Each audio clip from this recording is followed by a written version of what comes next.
compañeros, muy buenas tardes. ¿Se escucha, por favor? Sí, se te escucha bien. Así se escucha. Ya. Vamos a iniciar con las exposiciones de patología tumoral benigna de rinofaringe. Siguiente, por favor. Ya, vamos a iniciar hablando sobre el angioma nasofaringeo juvenil. En este caso vamos a ver que va a ser el tumor más frecuente en pacientes jóvenes, que más adelante lo vamos a ver. Entonces mencionamos que en sí va a ser un tumor altamente vascularizado, no encapsulado, histológicamente va a ser benigno, localmente es invasivo y típico de varones adolescentes. Entonces vamos a ver que está asociado en sí un mecanismo que va a ser de crecimiento hormonal dependiente. En este caso va a existir lo que va a ser receptores para andrógenos, testosterona y la dihidrotestosterona.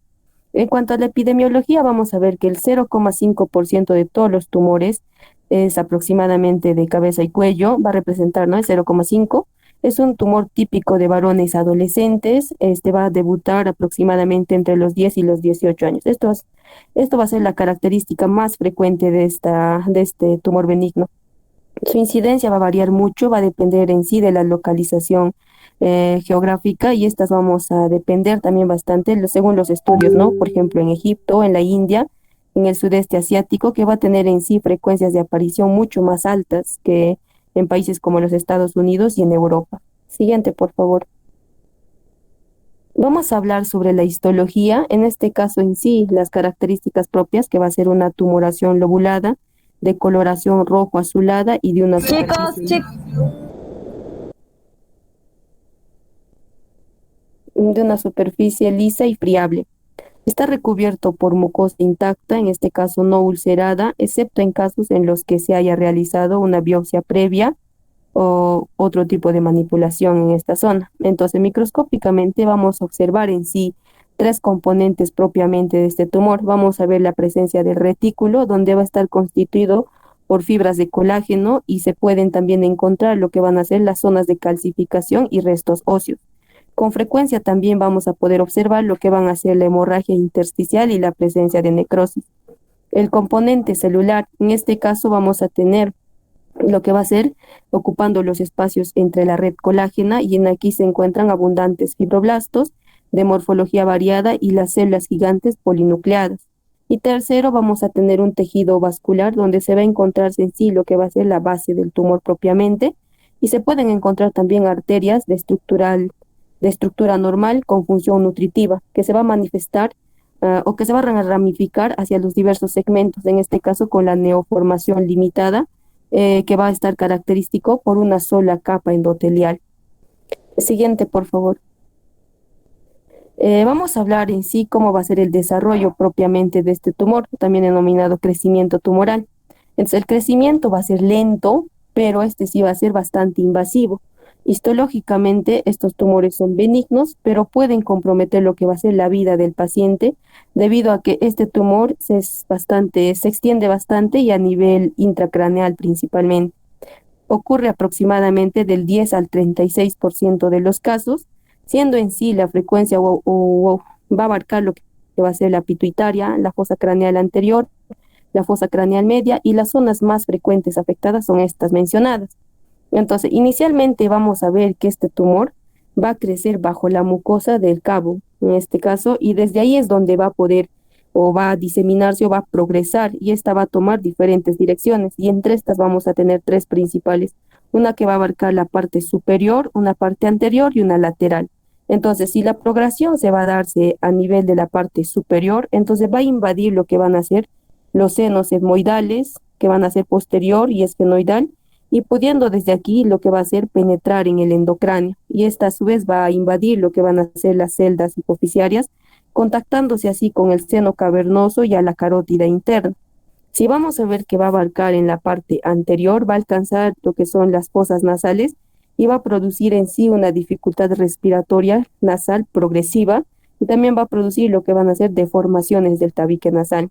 Y si vemos que el crecimiento va a ser a nivel lateral, en este caso va a llegar a los espacios perigomaxilares y en este caso también vamos a ver este, el momento en que el tumor se hace extrafaringio y lo cual puede invadir en sí otras regiones.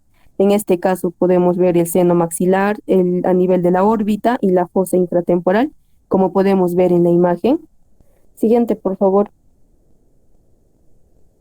La clínica en sí, vamos a ver, va a estar asociado a lo que va a ser las epistaxis recurrentes y la obstrucción nasal unilateral, que va a ser progresiva, lenta, lo cual va a ocurrir aproximadamente o va a presentar en el 80% de los pacientes. También vamos a tener la presencia de cefalea, rinorrea mucopurulenta, hipoacusia de transmisión, lo cual va a ser secundaria a una otitis media serosa, la rinolalia, exoftalmos, diplopía, un desplazamiento del paladar, la deformidad facial y anosmia. Este segundo punto es donde se va a observar de acuerdo al área a la cual va a invadir el tumor, pero en sí lo que va a tener mayor, podríamos decir, presentación es la epistaxis recurrente y lo que va a ser la obstrucción nasal unilateral. Ahora, para el diagnóstico nosotros debemos incidir bastante en lo que va a ser la historia clínica. Debemos recoger en sí los datos sobre los síntomas que ya mencionamos y estos también vamos a asociar lo que van a ser los antecedentes familiares de interés en este caso. Ahora, en cuanto a la exploración física, vamos a ver que va a incluir en sí lo que va a ser la exploración general en la especialidad otorrinolaringológica. Y así vamos a ver que en este caso vamos a aplicar la nasofaringoscopía rígida o también denominado flexible, lo cual nos va a dar en manifiesto en sí, nos va a manifestar la presencia de una masa voluminosa, lisa, de forma nodular, de color azul rosado, en la ubicación de la fosa o a nivel del cabo. También es importante explorar lo que va a ser la cavidad oral, ya que estos tumores pueden protruir lo que va a ser a nivel del paladar. Ahora, también tenemos que darle importancia a lo que va a ser la otoscopía y la exploración cervical, las cuales también se van a completar con un determinado estudio. En este caso, a nivel de esta zona se puede ver afectada también la órbita, que será también, podríamos decir, será obligada de que nosotros podamos derivarlo a la consulta de oftalmología para que lo vea dicho especialista. Siguiente, por favor. Ahora, vamos a hablar sobre las pruebas de imagen. Vamos a ver que en primera instancia podemos usar una radiografía simple. En este caso nos va a mostrar en sí una masa con consistencia de partes blandas, localizada en la nasofaringe, y hoy en día esto no es una prueba primordial, ya que ha sido desplazado por las pruebas que son de mayor especificidad, como por ejemplo la tomografía. Como segundo examen tenemos la tomografía. En este caso, va a ser el estudio de elección. Vamos a ver que la primera imagen, esta es una tomografía y es muy útil en lo que nos va a ayudar para valorar la extensión del tumor en el plano axial y coronal. Con ello en sí se va a planificar la cirugía para determinar una vía correcta, la cual va a ser también a nivel en el proceso de la cirugía, una elección adecuada de acuerdo al daño que está produciendo. Ahora, en la resonancia magnética vamos a tener la figura número 2, en este caso es una resonancia magnética, nos va a proporcionar lo que va a ser la información sobre la extensión a lo que se va a dar a nivel de los tejidos blandos. Va a complementar lo que va a ser a los estudios de la tomografía que ya se le ha dado al paciente, que nos ha dado una información en el plano sagital. Es así también que va a ser muy útil para determinar en sí lo que va a ser el grado de afectación endocraneal, y en este caso para el diagnóstico de enfermedad recurrencial en algunos casos. Siguiente, por favor. Ahora, en caso del examen de la angiografía, también vamos a ver la imagen. Va a ser esencial para el diagnóstico y el tratamiento de estas tumoraciones. Nos va a aportar lo que va a ser la posibilidad de poder realizar una embolización previa a una cirugía. También vamos a ver criterios para la cual se va a realizarse esta embolización previa. Nos va a facilitar lo que va a ser el acto quirúrgico. Algo muy importante o su función va a ser disminuir el sangrado de forma muy importante en este proceso. Ahora, en la biopsia vamos a ver que nos va a ayudar a confirmar lo que va a ser la naturaleza propiamente del tumor, ya sea benigna, y también lo que va a ser la vascular a nivel de las lesiones.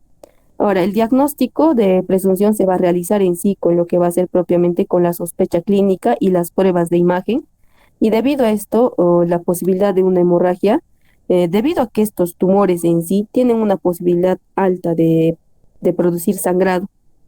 Entonces, esto si vemos que si sospechamos que es un tumor de nasonfibromas, entonces no es necesario realizarle la biopsia porque tiene un alto riesgo de sangrado, sangra demasiado.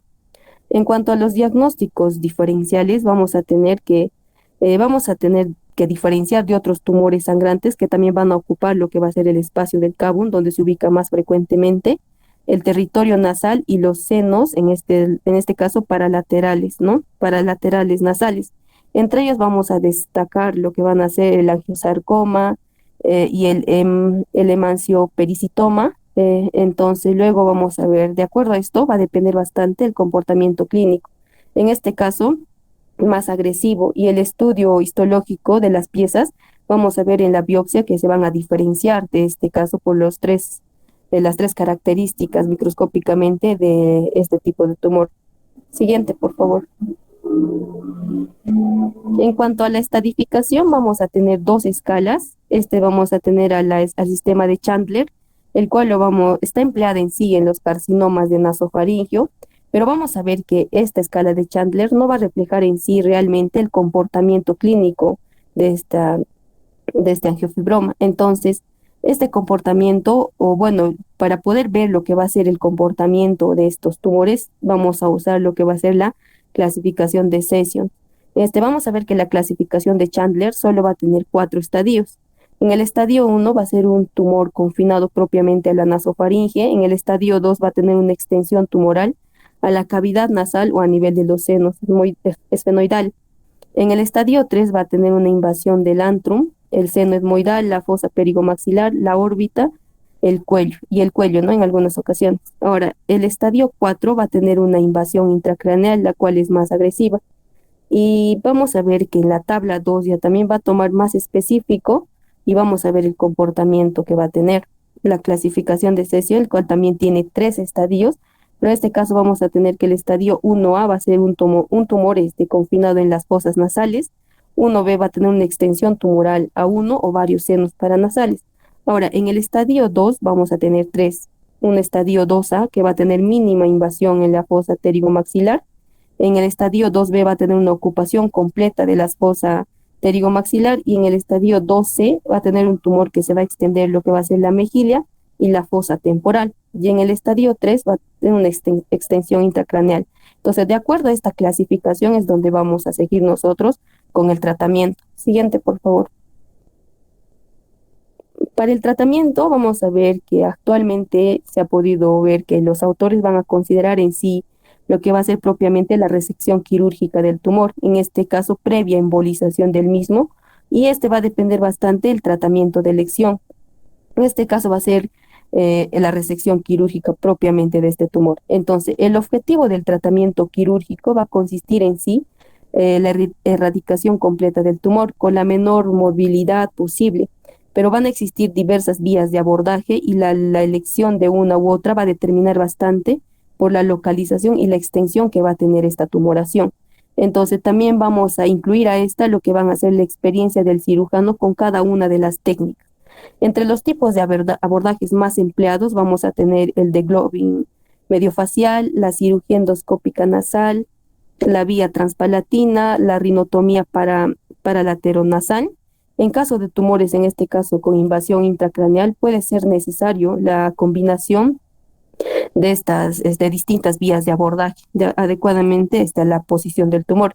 Entonces, la posibilidad de embolización previo a la cirugía, va a ser aceptado o que se realice en sí dentro de las 24 o 48 horas previas, con el objetivo propiamente de disminuir el sangrado peroperatorio, no perioperatorio. Siguiente, por favor. Entonces, vamos a hablar en sí ahora. También va a haber otra forma de disminuir el sangrado operatorio, que va a ser en sí lo que es la ligadura de la arteria esfenopalatina a través de un abordaje de Cadwell-Luth, aunque hoy en día se ha preferido lo que va a ser propiamente la embolización selectiva, la cual es más usada. Entonces vamos a hablar de la cirugía más utilizada, va a ser el de globin mediofacial, que no deja cicatrices externas y ofrece una buena visualización, tanto lo que va a ser la fosa nasal, la fosa pterigopalatina e incluso la fosa infratemporal, como podemos ver en la imagen. Ahora tenemos otro procedimiento que va a ser la rinotomía paralateronasal. Es también una vía aceptada, el cual nos va a ofrecer en sí una visión de la tumoración parecida al de globin, con la desventaja de que esta nos va a dejar una cicatriz visible. Ahora, la posibilidad de resección endoscópica va a depender además de la localización, de la experiencia del cirujano, y con esta técnica en sí vamos a ver la capacidad de poder embolizar lo que va a ser el tumor. Entonces, no nos va a dejar una cicatriz externa, no obliga a la realización de osteotomías que pueden afectar posteriormente a lo que va a ser el desarrollo del crecimiento facial. Por último, vamos a tener lo que va a ser la vía del abordaje transpalatina, donde nos ayuda en sí cuando el tumor es de localización central a nivel del cabo, aunque va a tener algunos detalles, por ejemplo, problemas para los tumores que van a crecer a nivel de la fosa térico-palatina. En este caso pueden ayudarse con la utilización de una endoscopía para poder tener una visualización mejor de esta zona. Siguiente, por favor. Bueno, con la exposición vamos a hablar acerca ahora de los quistes de Townwald. Estos van a ser masas benignas que usualmente se localizan en la línea media y su origen va a ser embriológico a través de una comunicación patológica entre la nasofaringe y el remanente de la notocorta embriológica. Su epidemiología es que el pico de diagnóstico usualmente es entre los 15 y los 30 años, ya que va a ser generalmente diagnosticado como un incidentaloma en exámenes que evalúan otro tipo de patologías que requieren imágenes de cabeza y cuello. La distribución de hombres y mujeres es de 1 a 1, no hay diferencia por esos sexos y es más frecuente, como decíamos, como un hallazgo incidental. La presentación clínica va a ser en la mayoría de casos asintomático. En los casos que el quiste llegara a tener un tamaño grande, puede llegar a generar halitosis o otitis media en el caso que haya obstrucción de la tuba de Eustaquio por el tamaño del quiste. Su clasificación va a ser en dos tipos, puede ser de tipo quístico o de tipo costroso. El tipo quístico va a ser cuando en su origen embriológico este se llega a cerrar por completo y se llena de líquido. Mientras que si por alguna forma el agujero por el que se forma queda abierto, se generan costras y estas se adhieren a la pared de la rinofaringe y este es el tipo costroso. Siguiente, por favor. En cuanto al diagnóstico, puede ser hecho por rinoscopía, ya que, como decíamos, en la mayoría de veces es asintomático. En la rinoscopía se puede observar como una masa en la línea media ubicada en la submucosa, que puede tener un color vítreo o verdoso amarillento. Sin embargo, puede también tener un color rojizo en el caso que haya sangrado o si su contenido es rico en hemosiderina. Puede también observarse un orificio central o una fístula en el caso de los quistes costrosos, como decíamos. En tamaño usual es de menor a 1 centímetro, pero puede haber quistes grandes hasta de 6 centímetros. Siguiente. En cuanto al diagnóstico por imagen, se puede observar en la tomografía como un quiste hipodenso de bordes definidos y con forma de corazón, ya que usualmente está en medio de los dos músculos rectos del cuello. La resonancia magnética va a ser el examen de imagen de elección para observarlo y este va a verse de forma hiperintensa en T2 y no realza con gadolinio como observamos en la imagen. Siguiente. Avancemos. Para el tratamiento, la mayoría es asintomático, por lo que no requiere tratamiento. Sin embargo, las indicaciones de operación son cuando este es grande, como decimos, puede ser de 6 centímetros o más, y este genere síntomas de molestia al paciente, o en el caso que se encuentre adyacente a la tuba de Eustaquio, ya que veíamos que puede generar otitis media recurrentes en los pacientes. Siendo así, puede haber resección quirúrgica o puede hacerse marsupialización del quiste. Siguiente. En cuanto a la resección quirúrgica, para los quistes pequeños se prefiere el acceso transnasal quirúrgico y para quistes grandes el acceso retropalatal. En el caso de que se hiciera aspiración durante la resección, esto se asocia a un mayor riesgo de recurrencia, por lo que no se recomienda. En cuanto a la marsupialización, el procedimiento completo es marsupialización endoscópica transnasal. Es el procedimiento que se prefiere ya que hay menor riesgo de daño a la tuba de Eustaquio y menor riesgo de recurrencia. Siguiente. En cuanto al hemangioma, va a ser otro tipo de tumor benigno, que en este caso es una anomalía vascular congénita que se caracteriza por un crecimiento patológico de las células endoteliales. En cuanto a su epidemiología, vamos a ver que los hemangiomas son relativamente frecuentes en todo cabeza y cuello, pero a nivel de la rinofaringe son menos frecuentes y tampoco hay diferencias entre los sexos. En cuanto a su presentación clínica, la mayoría son asintomáticos y pueden generar síntomas de obstrucción nasal en caso de que su tamaño sea grande. El diagnóstico va a ser por igual que en los quistes de Townwald, por rinoscopía o por imagen. En el caso de la rinoscopía observamos como masas perladas que por su aspecto vascular pueden tener una coloración medio rosácea. Siguiente. En el caso de la tomografía, por ejemplo, podemos ver en este caso cómo se observa una masa oval de bordes bien definidos y con un realce heterogéneo justamente por el componente altamente vascular del hemangioma. Siguiente. Y en el caso de las resonancias magnéticas se va a observar mejor en la T2, en este caso es una T2 con supresión de grasa, como una masa oval, como decíamos, de cualidades heterogéneas que no realza o de real hiperintenso heterogéneo. En cuanto al tratamiento, hay poco consenso, ya que se ha intentado hacer terapia conservadora mediante corticoterapia sistémica, embolización, tratamiento con radiación, pero hasta ahora se prefiere la resección quirúrgica, ya que hay menor riesgo de recurrencia. Siguiente. Siguiente, por favor. Bueno, yo les voy a hablar sobre algunos tumores benignos.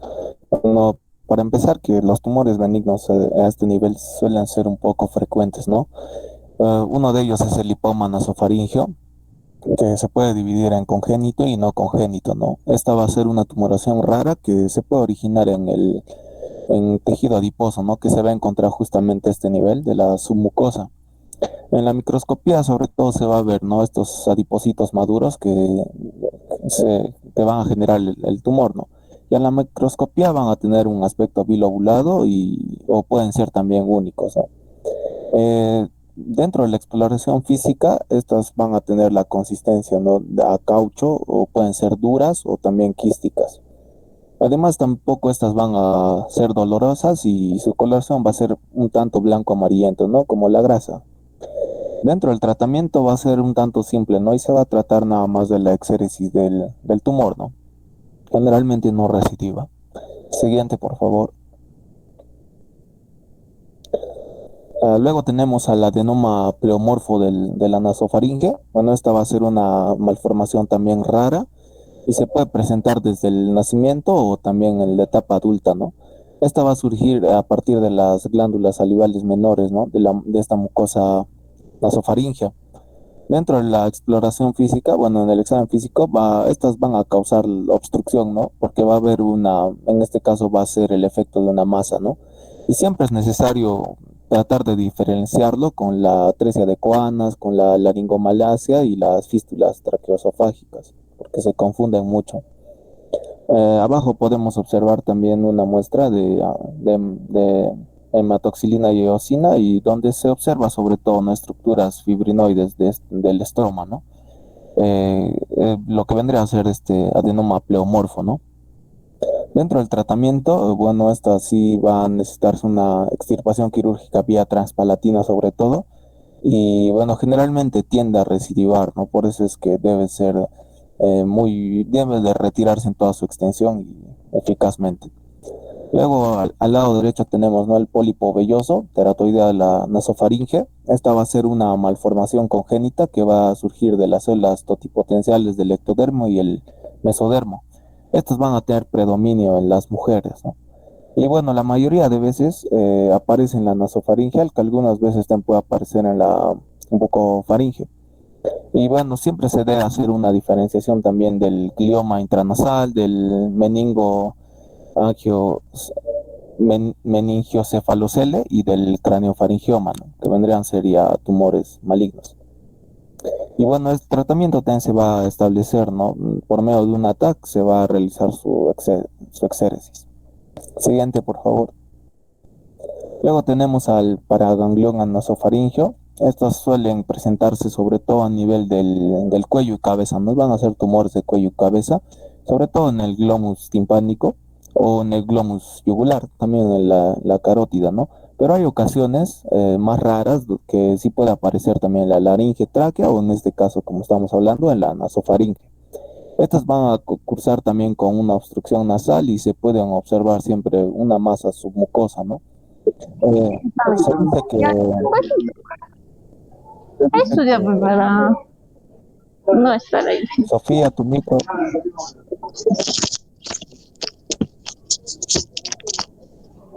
Se dice que la irrigación de este tumor va a provenir de la maxilar interna, ¿no? Y es bueno embolizarlo para su tratamiento para evitar futuras hemorragias a la hora de retirar este tumor. Y bueno, también se va a emplear, ¿no? La cirugía transpalatina, también puede ser infratemporal o transeptal. Va a depender bastante de la extensión mural, ¿no? De esta. Ahí tenemos una imagen de una tomografía que se encuentra sobre todo en cuello, ¿no? Pero también puede estar en la nasofaringe en raras ocasiones. Luego tenemos a la fibromatosis agresiva nasofaringea. Esta va a ser una neoplasia que va que va a tender a invadir, ¿no? De forma local, con una elevada tendencia a recidivar, va a ser un poco difícil. Esta fibromatosis se va a dividir, ¿no? En una forma adulta y en una forma juvenil. La forma juvenil ya lo expuso mi compañera al inicio. Y ahora yo les voy a hablar un poco de la forma adulta, que es un poco más rara a la juvenil. La forma adulta a su vez se va a dividir en Dupuytren y la desnoide, ¿no? Dos variaciones. Dentro de la Dupuytren tenemos que se van a formar nódulos subcutáneos que van a afectar la dermis sin invasión del músculo. Esta va a ser su característica, ¿no? Que en la desnoide sí van a invadir el músculo y se van a observar también estas masas, ¿no? Y sobre todo pueden deformar la fosa de Rosenmüller. Y como sabemos, la fosa de Rosenmüller va a estar muy a posterior, ¿no? De forma profunda, como vemos en la imagen. Y esto va a causar que también su tratamiento sea un poco complicado, ¿no? Y tiendan a recidivar además estos tumores. Y por eso es muy importante hacer una buena tomografía y una resonancia para verlo exactamente dónde está y retirarlo, ¿no? Siguiente, por favor. Bueno, y ya para terminar, les voy a hablar por último del craneofaringioma. Vamos a ver que dentro de las generalidades va a ser el tumor más común de la región en lo que sería la hipófisis en los niños y adolescentes. Y bueno, dentro de las características que resaltan más, vamos a ver que va a ser un tumor de la bolsa de Rathke, va a estar revestida de ectodermo, va a tener una forma de guante, ¿no? Bueno, al menos es lo que refiere la literatura, pero no traté de buscar una imagen y no encontré tal descripción. Y bueno, en cuanto a la estructura, vamos a ver que es diversa. Puede presentarse como un quiste como la que estoy señalando actualmente, bueno, en este momento, hasta una composición más sólida, ¿no? Y incluso con calcificaciones e hiperdensidad, ¿no? En lo que sería la tomografía. Vamos a ver que la localización va a ser supracelular y va a estar en relación principalmente de la hipófisis. No como vemos en esta imagen, va a estar en gran relación con la hipófisis, el tallo hipofisiario, incluso a nivel celular, ¿no? Es por eso que se denomina supracelular. Y bueno, vamos a ver que la patología principalmente, los síntomas que van a ocasionar va a ser por comprensión directa de algunas estructuras, ¿no? Que estén adyacentes. En la epidemiología va a representar 1 al 3% de tumores cerebrales a nivel general y 5 al 10% de tumores cerebrales en niños. La incidencia en varones y mujeres es igual y hay dos picos de incidencia. Uno a los 5 años, de 5 a 14 años, y un segundo pico de 50 a 75 años. En la presentación clínica, como les comentaba, va a ser principalmente de tipo compresivo y esto se va a deber al crecimiento lento y principalmente vamos a ver en los síntomas más resaltantes, síntomas visuales, ¿no?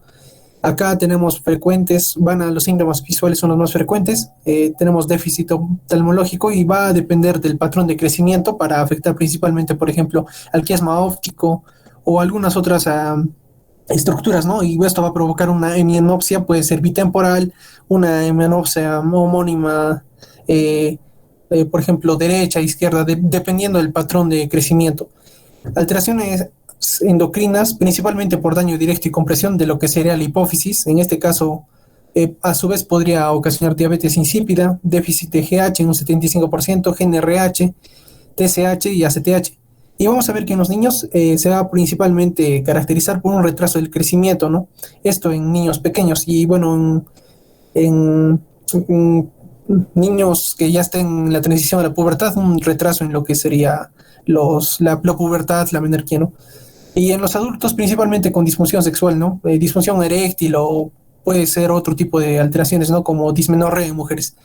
El dolor también se puede presentar en una cefalea de moderado a severo, de carácter diario, en un 50% de los casos. Esto principalmente por la atracción de las estructuras y por la hidrocefalia constrictiva, ¿no? Incluso la irritación meningia que va a ocasionar el crecimiento tumoral. Y bueno, otros menos frecuentes, pero también importantes, son la depresión, ¿no? Que puede asociarse a la alteración hormonal, puede incluso comprimir a nivel frontal las estructuras, produciendo, por ejemplo, este cuadro depresivo o incluso alteraciones a nivel del sistema límbico, ¿no?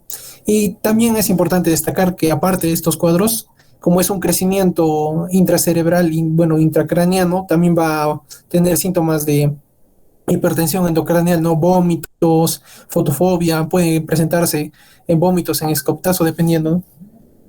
En la neuroimagen es variable, como les comentaba ya de forma rápida.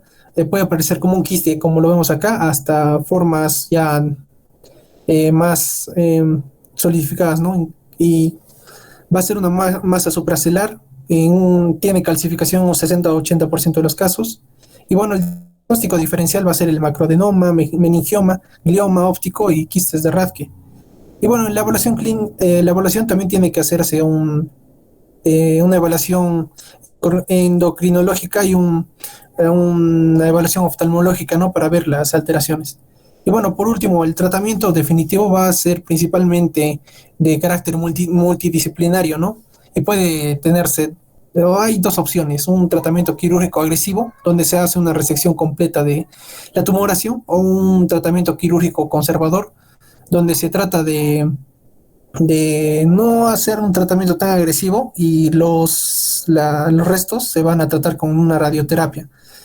Bueno, esto es más de los que les comentaba en las estrategias, y el objetivo principalmente es establecer un diagnóstico, ¿no? Sacar el tumor y hacer un análisis anatomopatológico, aliviar los síntomas y extirpar el tumor de forma segura. Y bueno, el tratamiento quirúrgico se va a dar por vía transesfenoidal, como vemos en la imagen, igual que, por ejemplo, un macroadenoma o un adenoma pituitario podría ser. Y esto va a depender de la edad del paciente, el déficit neurológico, las características del tumor, ¿no? Si es un tumor sólido con un crecimiento aún bastante mayor, ya se considera un tratamiento quirúrgico ya, por así decirlo, agresivo, ¿no? Mientras que si fuera un tumor quístico, podríamos recurrir a un tratamiento conservador, o un tratamiento quirúrgico más conservador y una radioterapia, ¿no? Y tenemos que tratar la hidrocefalia antes del abordaje preoperatorio. Bueno, y eso sería todo.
Titula Tumores benignos de la orofaringe. Vamos a ver todos los tipos de tumores. La siguiente, por favor. Y como primer tumor benigno, vamos a ver la siguiente, por favor.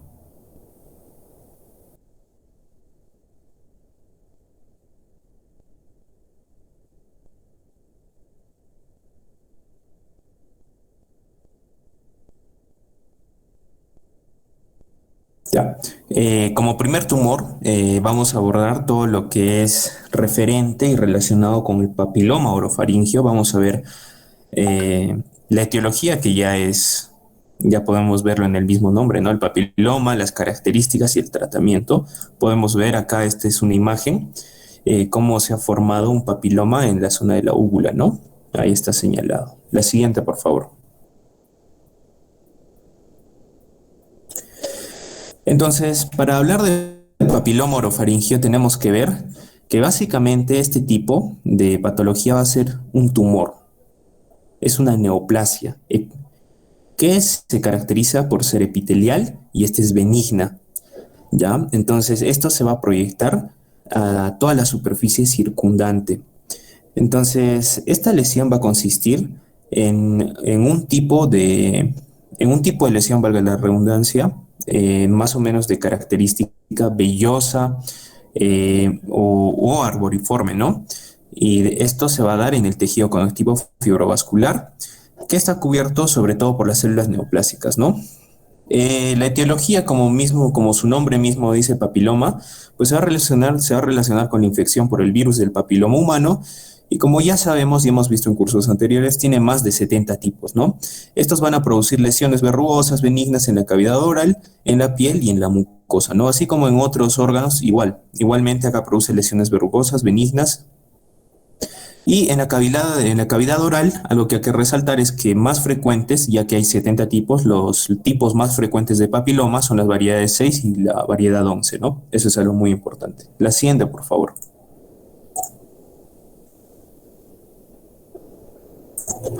Ahora, ¿qué características clínicas tiene? Podemos ver que va a ser más frecuente entre los 30 a 50 años, la incidencia va a ser igual para ambos sexos y por lo general se va a manifestar en la mucosa lingual, también en la mucosa labial o en la mucosa bucal, ¿no? Ahora, esta lesión, esta neoplasia, aproximadamente va a medir menos de 1 centímetro. Tiene un color rosado, entre rosado y blanquecino, y tiene la apariencia de una masa pedunculada suave que va a tener proyecciones de superficie digitiformes, ¿no? Como habíamos visto, les había mencionado más en la diapositiva anterior. Más o menos van a ser como lesiones de tipo vellosa o arboriforme, ¿no? Entonces, estas lesiones se van a manifestar en número, o sea, en número de más de una lesión. Eso es algo muy importante. Van a ser siempre de número variado, ¿no? Pero más de una. Y las lesiones en su mayoría de veces van a ser asintomáticas, ¿no? La siguiente, por favor. También, aparte de que sean asintomáticas, estas lesiones pueden ser persistentes. La siguiente, por favor. Y el tratamiento del papiloma orofaringio, como podemos ver, el tratamiento que se plantea es que se puede usar la destrucción con láser, ¿no? Se tiene que extirpar todo ese tejido que esté infectado y que está haciendo todas esas células neoplásicas. Y esto se puede hacer de dos tipos, ¿no? Con extirpación quirúrgica conservadora, que tiene que incluir sí o sí la base de la lesión, o si no se puede destruir con láser. La siguiente, por favor.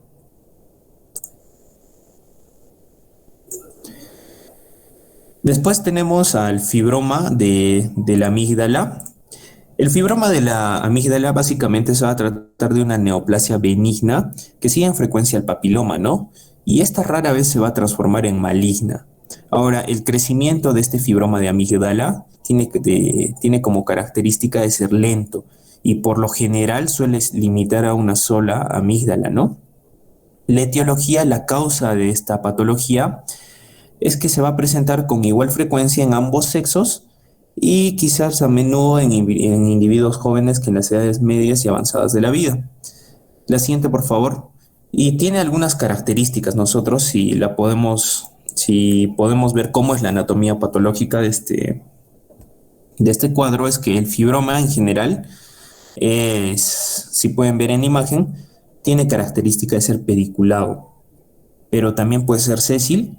Y entonces cuando mayor sea, mientras más grande sea, más ancho van a ser sus pedículos. Entonces con mayor frecuencia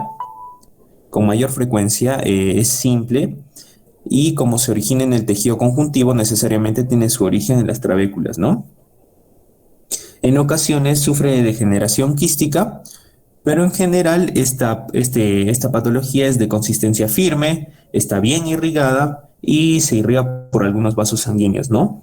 Se compone de tejido fibroso blanco, cuyas células están a menudo íntimamente unidas y más o menos va a dar una semejanza a células de tejido conjuntivo embrionario. La siguiente, por favor.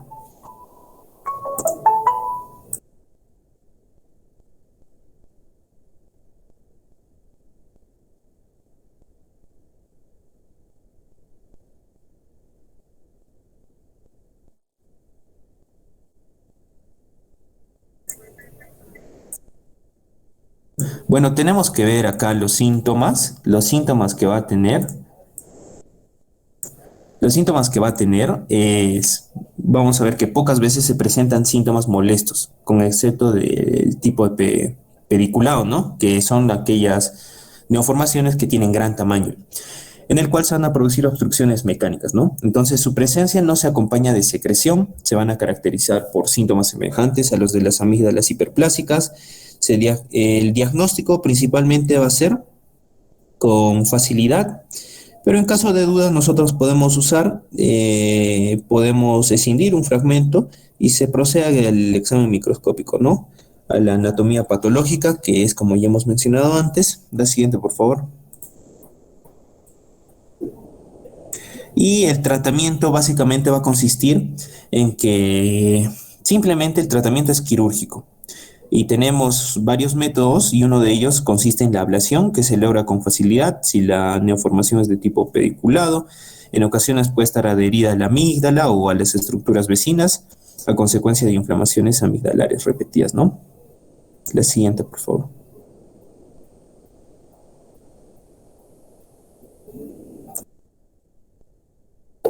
Bien, continuando vamos a tener a lo que es el hemangioma oral. Los hemangiomas orales van a ser tumores benignos que van a estar compuestos por vasos sanguíneos, los cuales van a tener un origen de tipo congénito. Estos provienen de los restos embrionarios de tejido mesodérmico en la primera infancia, en la que un 75% de estos se pueden presentar en el nacimiento o pueden manifestarse durante los primeros años de vida, con una mayor frecuencia en el sexo femenino.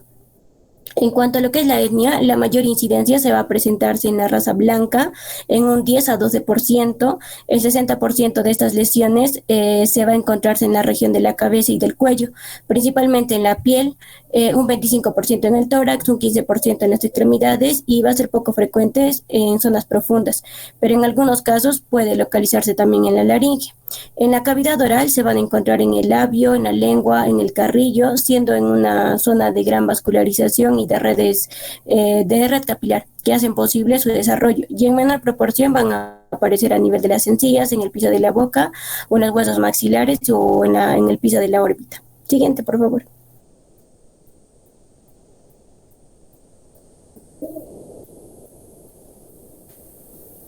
Siguiente.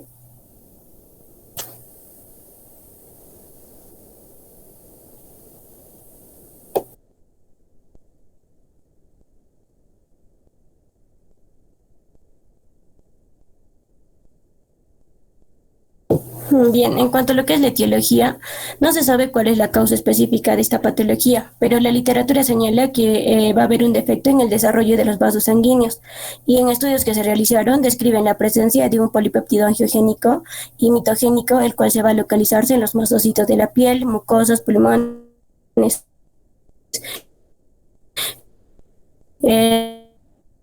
en muestras de eterización.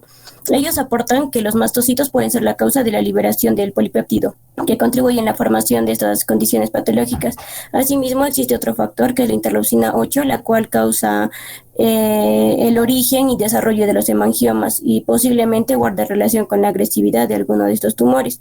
También puede estar en relación con los siguientes síndromes, como es el síndrome de Rendu-Osler o la telangiectasia familiar hereditaria, con el síndrome de Stuttgart-Weber, el síndrome de Maffucci, con una mezcla de hemangiomas o condromas que se encuentran situados en la cavidad oral y mucosa.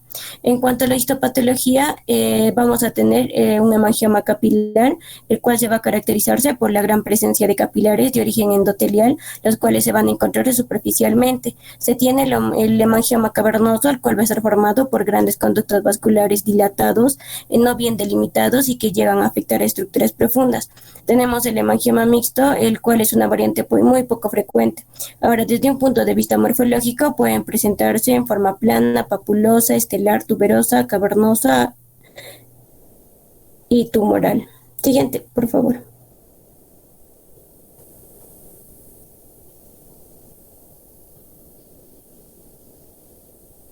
En cuanto al diagnóstico, el diagnóstico definitivo se va a realizarse con un examen anatomopatológico de la tumoración, siendo que la mayoría son de tipo cavernoso.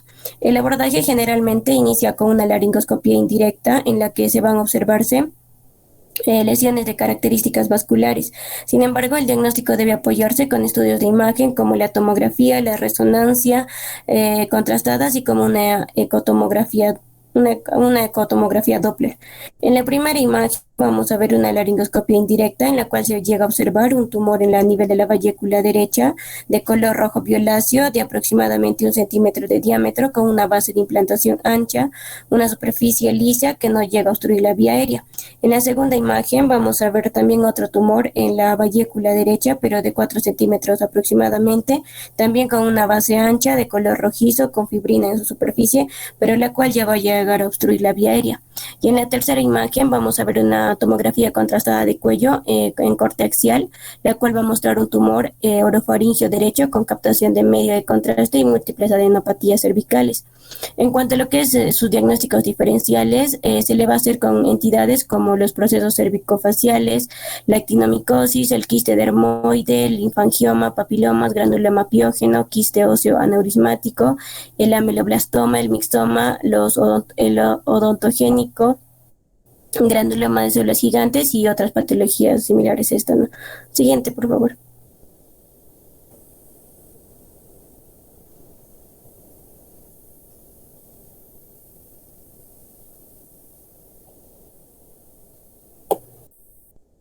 En cuanto al tratamiento, se va a hacerse una antibiótica terapia profiláctica 3 días antes con amoxicilina más ácido clavulánico y también se puede asociar con diclofenaco.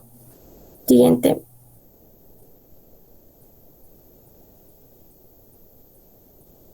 Dentro de lo que son los tumores de origen glandular, vamos a tener a lo que es el adenoma pleomorfo.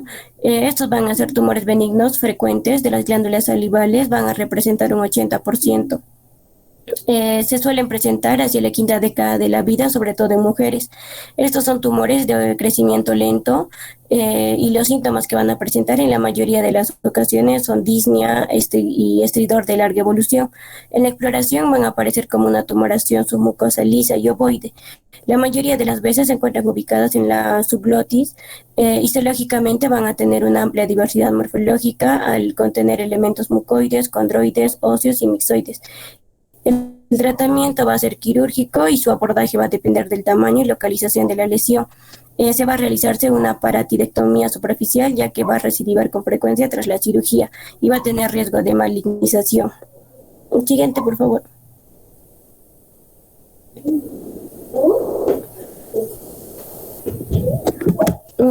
Ya, en cuanto a lo que son los síntomas, en la exploración se va a verse tumoraciones submucosas lisas y ovoides, la mayoría de las veces ubicadas en la subglotis. Histológicamente va a presentar una amplia diversidad morfológica, lo que ya había mencionado, ¿no? Siguiente. Ya, dentro de lo que es este cuadro se van a mencionar otros tipos de tumores, como es el tumor de Wharton o el cistoadenolinfoma papilífero, el cual va a representar un 10%. Este viene a ser el segundo tumor benigno más frecuente, más habitual en la parótida, sobre todo en varones ancianos, fumadores. Viene a ser una tumoración indolora, de consistencia quística fluctuante, de crecimiento lento y en el lóbulo superficial de la parótida. Estos pueden ser bilaterales en el 10 a 15% de los casos. El otro es el oncocitoma o adenoma oncocítico, va a representar un 1%. Este se va a deber a la degeneración frecuente propia de la senectud, el cual se va a observarse como una tumoración indurada y multilobulada a nivel del lóbulo superficial de la parótida. Y el otro es el hemangioma, que va a representar la mitad de los tumores salivales en la infancia, sobre todo a nivel de la parótida. Siguiente, por favor. Ya, en cuanto a lo que son los quistes epidermoides de la amígdala, estos son quistes de la cavidad oral, los cuales se les denomina epidermoides. Estos se menciona que si están encerrados y revestidos solamente por epitelio escamoso estratificado, se les denomina epidermoides. Si su pared no va a contener estructuras fibrosas o apéndices de piel, si la pared del quiste va a contener estructuras anexiales de la piel, se les va a denominar quiste dermoide. Y si incluyen tejidos de ectodermo, endodermo, mesodermo, de músculo, hueso, cartílago, grasa, se les va a denominar un quiste teratoide. Estos pueden ser de dos tipos, de tipo congénito o adquirido, los cuales van a ser similares tanto en la clínica como en la histología. Los quistes epidermoides son también llamados quistes epidérmicos, epiteliales, queratinosos, sebáceos o infundibulares. Son lesiones benignas que se van a desarrollar a partir de componentes epiteliales anormales del tejido ectodérmico formado a partir del tejido ectodérmico formado durante el periodo fetal. O en el epitelio implantado que va a surgir después de una cirugía de un trauma. Esas lesiones benignas se van a caracterizar histológicamente por espacios quísticos revestidos por epitelio escamoso. En cuanto a lo que es la epidemiología, se puede encontrar en todo el cuerpo, pero con baja incidencia a nivel de cabeza y cuello. En la cavidad oral, el sitio más afectado va a ser el piso de la boca, en las áreas sublingual, submentoniana y submandibular. La localización amigdalina va a ser muy rara, menos del 0,01% de todas las lesiones quísticas de la cavidad bucal. Siguiente, por favor.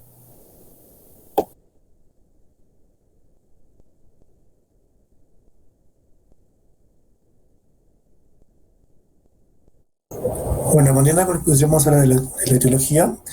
De la etiología de las crisis epidermoides es muy variada. Se observa desde la influencia hormonal, de la pubertad, la inclusión normal de las células, los epiteliales, el cierre del primer y segundo arco branquial, los síndromes hereditarios, el síndrome de Garner, que es un gen de poliposis coliadimatosa, el síndrome de Lower, un trastorno oculocerebral renal del cromosoma X causado por una mutación del gen OSLR1. Cualquier grupo en el rango de entre 15 a 35 años de predominio masculino, la cavidad ahora representa alrededor de 1,6%, masas asintomáticas, indoloras y de crecimiento lento. Siguiente, por favor.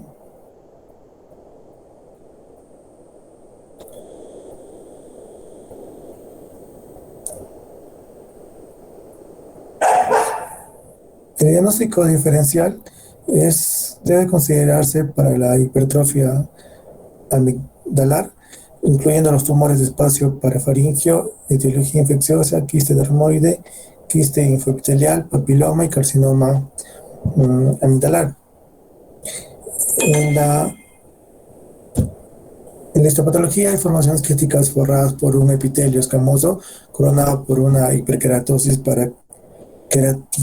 paraqueratática, estándar de oro para descartar la malignidad y confirmar la naturaleza benigna. Y las imágenes, como la tomografía computarizada, una masa unilocular bien circunscrita y de baja densidad. Siguiente, por favor. Para el tratamiento tenemos que hacer una incisión quirúrgica del quiste o la amigdalectomía para extirpar sin abrirse, porque el contenido podría tener un efecto irritante en el tejido fibrovascular circundante. El pronóstico es la recurrencia después de la cirugía es rara. Tasa de recurrencia es muy menor con un buen pronóstico y la transformación maligna se considera extremadamente rara en un 0,5%. Siguiente, por favor. Cistoadenoma de las glándulas salivales. El cistoadenoma es un tumor salival benigno de origen epitelial muy infrecuente que se caracteriza por presentar múltiples proyecciones pupilares y espacios microquísticos recubiertos de las células cilíndricas o cuboides. La mayoría de los cistoadenomas se han descrito a nivel de la laringe, la nasofaringe, así como en las glándulas parótidas y las glándulas lacrimales. Siguiente, por favor.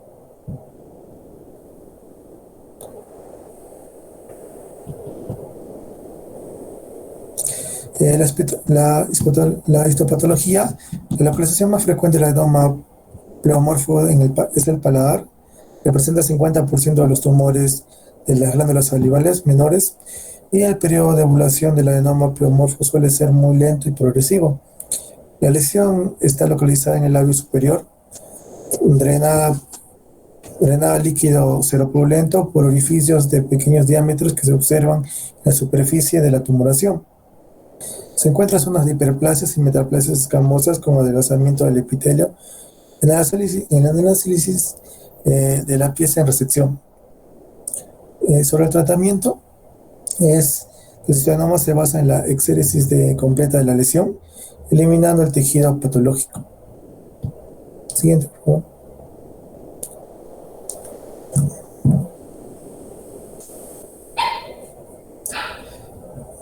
Las conclusiones del tema serían: los tumores benignos de la faringe por lo general son infrecuentes, los cuales pueden ser asintomáticos o pasar síntomas funcionales relacionados con su topografía. Se origina de diferentes clases de células y tienen una variedad de causas. Algunos de ellos pueden causar problemas, pero por lo general no ponen en peligro la vida. El tratamiento usual para estos tipos de tumores consiste en la cirugía para removerlos completamente. Los cánceres orofaringeos en su mayoría se van a encontrar asociados al consumo de alcohol, tabaco, y aproximadamente el 30% de los cánceres están relacionados con la infección del virus papiloma humano. El tumor benigno asociado por la infección del virus papiloma humano suele aparecer en pacientes más jóvenes y en general tienen mejor respuesta de tratamiento y mejor pronóstico, con un índice superior de supervivencia a 5 años del 80%. El fibroma de la amígdala es la neoplasia benigna, que sigue en frecuencia del papiloma, rara vez se transforma en maligna, tiene crecimiento lento y suele limitar una sola amígdala. Siguiente, por favor.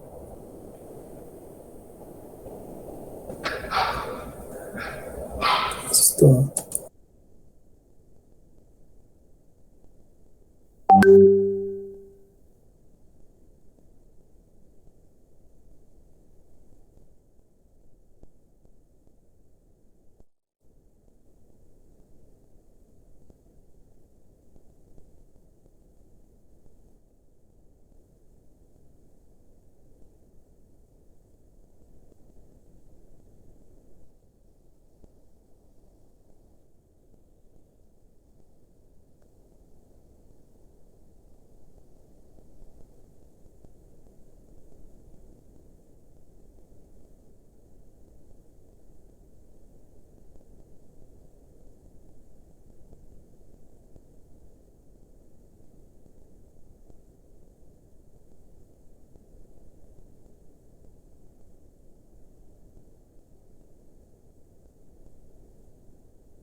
Buenas tardes, doctora y compañeros presentes. Ahora vamos a hablar sobre lo que es la patología tumoral benigna de hipofaringe. Siguiente, por favor. Bueno, como una pequeña introducción, vamos a hablar sobre que la hipofaringe es la parte más larga e inferior en que se divide la faringe. Se extiende desde la línea imaginaria, que está situada a nivel del hueso hioides, hasta lo que es el borde inferior del cartílago cricoides, donde se va continua con el orificio superior del esófago. Va a comprender 3 regiones, lo que son los senos piriformes, la parte posterior y lateral de la faringe, y lo que es la región postcricoidea. El margen superior de los senos piriformes está formado por lo que es el repliegue faríngeo epiglótico, y el margen posterior corresponde a lo que va a ser el borde posterior de la tiroidea. En él se describen dos paredes. Una de ellas es la lateral, que corresponde a lo que es la superficie interna de lo que es el cartílago tiroides y la membrana tiroidea, y la medial está formada por lo que es la superficie lateral de la aritenoides y la cricoides, que va a estar limitada hacia arriba por lo que se repliegue epiglótico.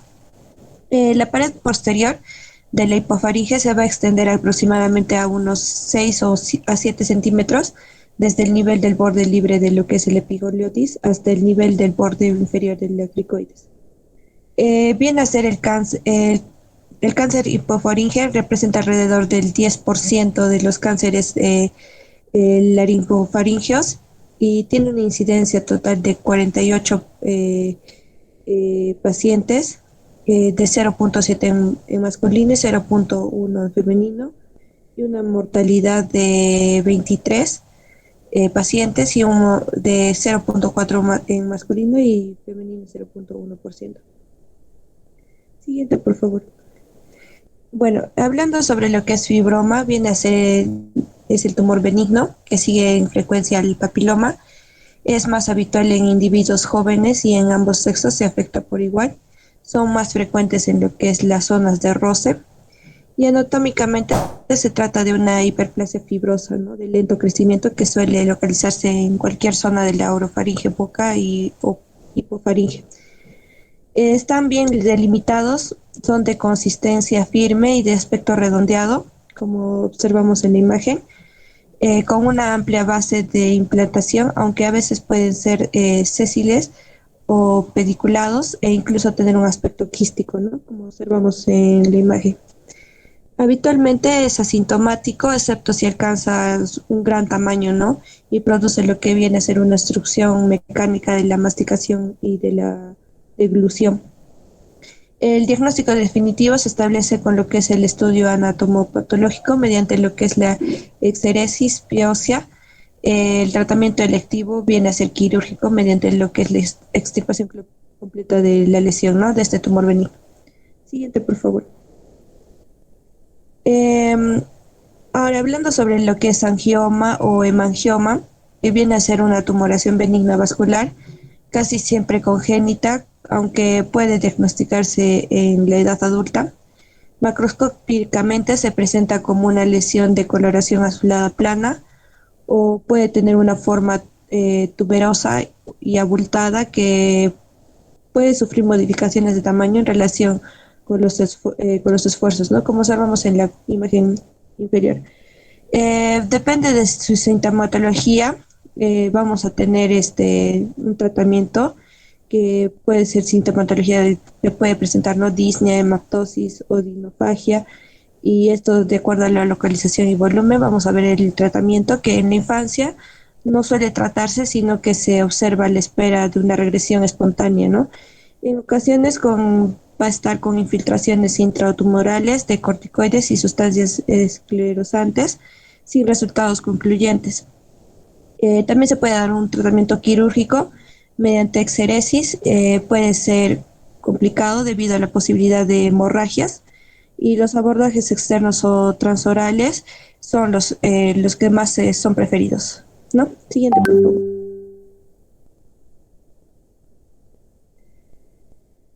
Bueno, hablando Eh, perdón, continúa.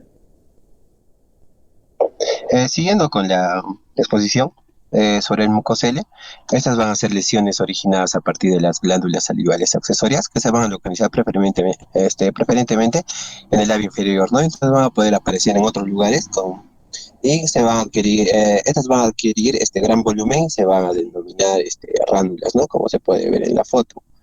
Entonces se va a producir por una extravasación del contenido de la glándula debido a una ruptura del conducto excretor, produciéndose una hiperplasia en las partes blandas circundantes, ¿no? Entonces, clínicamente tiene una apariencia quística, no es en sí es un verdadero quiste, pero ya que va a carecer de epitelio que recubre el contenido líquido. Entonces, los mucoceles van a tender a ser de color azulado translúcido, ¿no?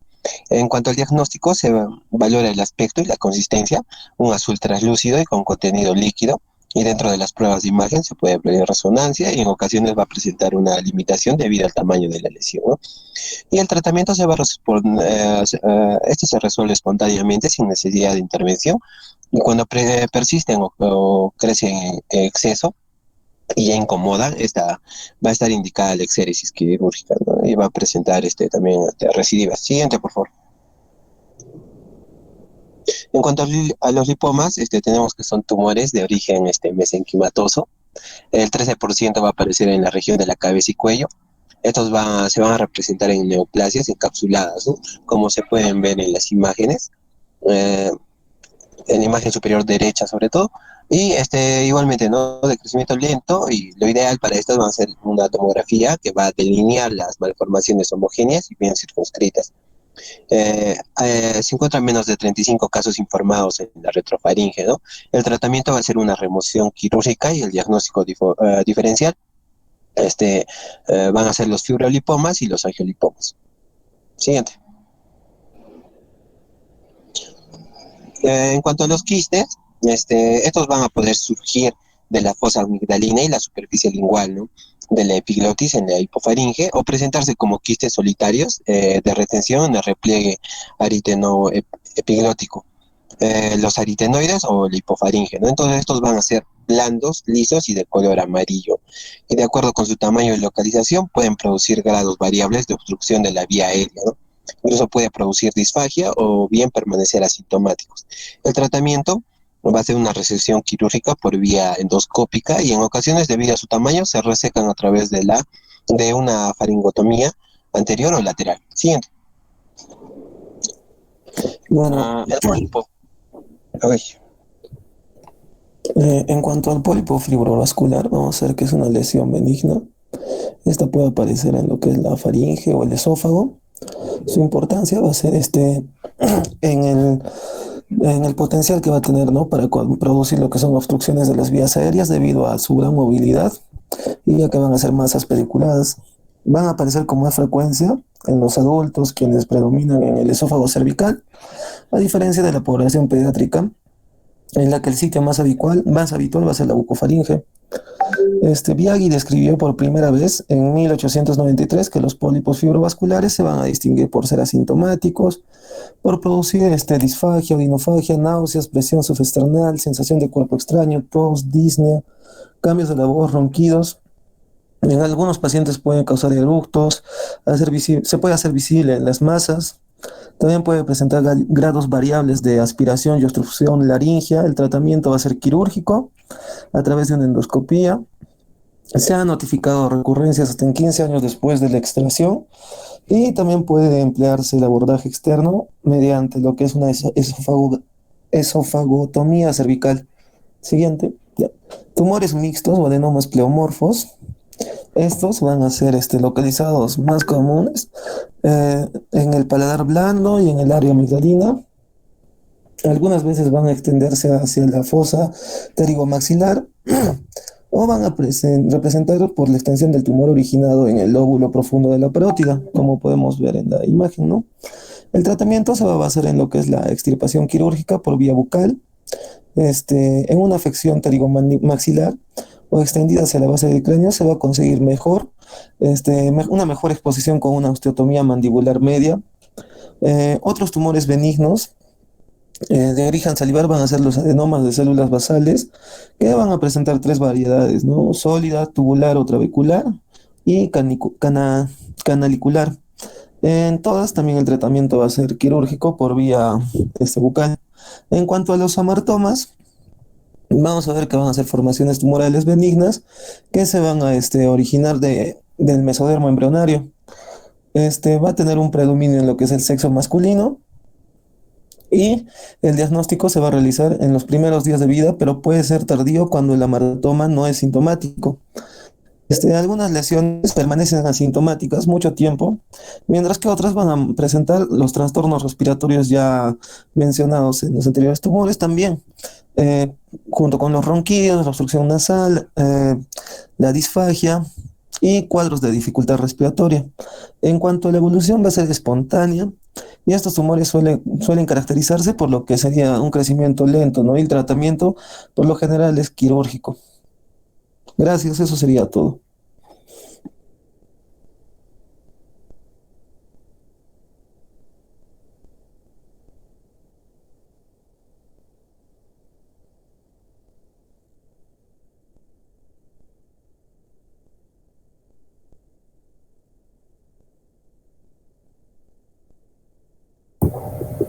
Doctora y compañeros, buenas tardes. En esta oportunidad vamos a exponer el tema de tumores malignos de faringe. Siguiente. Bueno, como primer tumor maligno vamos a tener al carcinoma nasofaringeo. En cuanto a la epidemiología, vamos a ver que este tiene una incidencia inferior a 1 por cada 100.000 habitantes al año. Este va a ser más frecuente en países occidentales como en China, y tiene 2 picos de incidencia a los 20 y a los 50 años. Más frecuente se va a dar en varones respecto a mujeres, con una proporción de 3:1. En cuanto a la etiología, el carcinoma nasofaringeo tiene una etiología multifactorial. Se ven implicados factores ambientales, genéticos y virales. Hay una especial relación con el virus de Epstein-Barr, y empezando con La infección latente por virus de Epstein-Barr es uno de los factores etiológicos más importantes y firmemente establecidos. Se ha visto que los títulos positivos de anticuerpos se encuentran significativamente más elevados en los pacientes con carcinoma nasofaríngeo que en la población en general.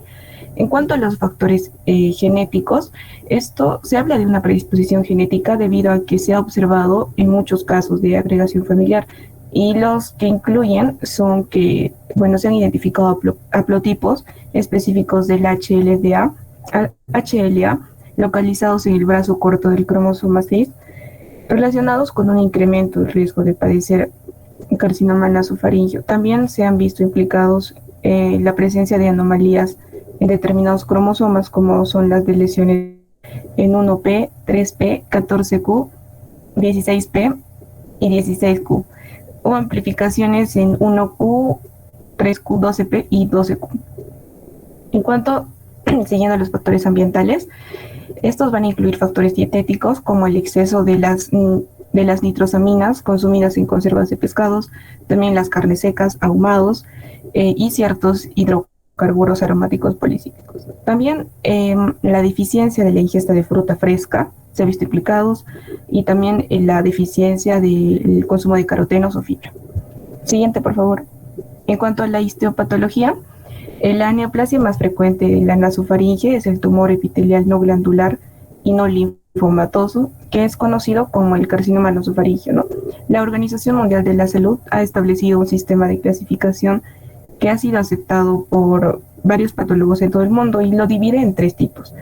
El tipo 1, que es el carcinoma epidermoide queratinizante; el tipo 2, el carcinoma epidermoide no queratinizante; y el tipo 3, como el carcinoma indiferenciado. En cuanto al tipo 1, esto representa el 25% de los carcinomas nasofaringios y se caracteriza por presentar células largas con citoplasma eosinofílico que producen queratina con puentes intercelulares llamados desmosomas.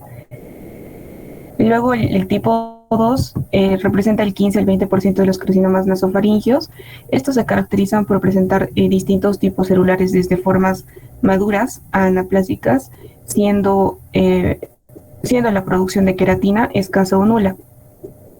El tipo 3 representa el 63% de los carcinomas nasofaringios y está asociado, en realidad tiene múltiples variantes morfológicas como los linfopiteliomas, el carcinoma de células claras, el carcinoma anaplásico y otros.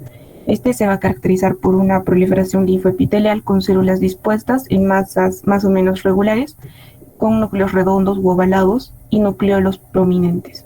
Tiene límites tumorales imprecisos y posee numerosos elementos linfoides no neoplásicos, parecidos a los de las células largas, del tipo siguiente. En cuanto a la clínica, generalmente los pacientes no presentan síntomas, pero si es que los hay, pueden ser los que siguen, ¿no? Como las adenopatías cervicales. Estas van a representar el 50% de los casos. Más frecuente se presenta como adenopatías altas e ipsilaterales a nivel posterior, también a nivel subdigástrico, yugulocarotidias y espinales posteriores. También existen los signos, se puede presentar como signos otológicos, que van a representar el 40 al 60% de los signos de la sintomatología. Los más frecuentes es la hipoacusia de transmisión unilateral seguida de plenitud óptica y la autofonía por obstrucción tubárica. En los signos rinológicos, estos se van a dar cuando los tumores son voluminosos y pueden obstruir la coana y causar insuficiencia respiratoria nasal. Siguiente. Otra sintomatología son los signos oftálmicos, ¿no? Estos representan el 5% de los casos y incluyen la oftalmia o parálisis de la motilidad ocular. Los signos neurológicos, estos representan el 10% de los casos, y por orden de frecuencia podemos mencionar primero a la diplopía por lesión del sexto par, ocasionando lo que es la paresia del músculo recto externo, también como dolor hemifacial o faringio, o parestesias hemifaciales indicando infiltración del quinto o el noveno par. También las cefaleas por extensión endocraneal y también infiltraciones a nivel del agujero rasgado posterior con afectación de los pares 9, 10 y 11. Y por último, la afectación también del sistema del simpático cervical en el caso del síndrome Claude-Bernard-Horn. Siguiente. El diagnóstico, debemos realizar una exploración física exhaustiva en donde incluya lo que es la palpación cervical, la otoscopía y la exploración neurológica. Posteriormente debemos localizar y delimitar la extensión de la lesión en el cabo y ver dónde se encuentran, ¿no?, las lesiones que son más frecuentemente dadas, como lo que es en la fosa de Rosenmüller y el techo nasofaríngeo. También en el diagnóstico podemos utilizar pruebas de imagen y la principal es la resonancia magnética con gadolinio. Esta es la técnica de elección, ya que nos va a permitir definir con mayor exactitud la invasión de los tejidos blandos. Esta es de gran utilidad para la detección de las recidivas y para diferenciar los procesos fibrosos por radioterapia. Siguiente. En cuanto a la tomografía axial computarizada, esta nos va a permitir determinar la extensión de la localización a dos niveles, a nivel lateral y superior. A nivel lateral, a través de la fosa pterigomaxilar, la pterigoides y el relieve tubárico, y a nivel superior, a nivel de la base del cráneo, que en el momento del diagnóstico se encuentra afectada casi en un 25% de los pacientes. Acá en la imagen vemos una resonancia magnética en la que se observa un tumor en la nasofaringe y en la otra es una tomografía en paciente con carcinoma nasofaríngeo. La tomografía por emisión de positrones también es muy útil para el diagnóstico de este tumor y tiene una sensibilidad y especificidad superior a lo que es la resonancia magnética. Siguiente. La serología nos va a ayudar para determinar la expresión de los antígenos tardíos, abreviados como VK, y el antígeno precoz, la EA. Los antígenos IgA anti-VK se han considerado los más sensibles, mientras que los IgA antígeno precoz son los más específicos para la detección de este carcinoma. El recuento también del DNA de virus de Epstein-Barr también se ha visto relacionado con el pronóstico de la enfermedad.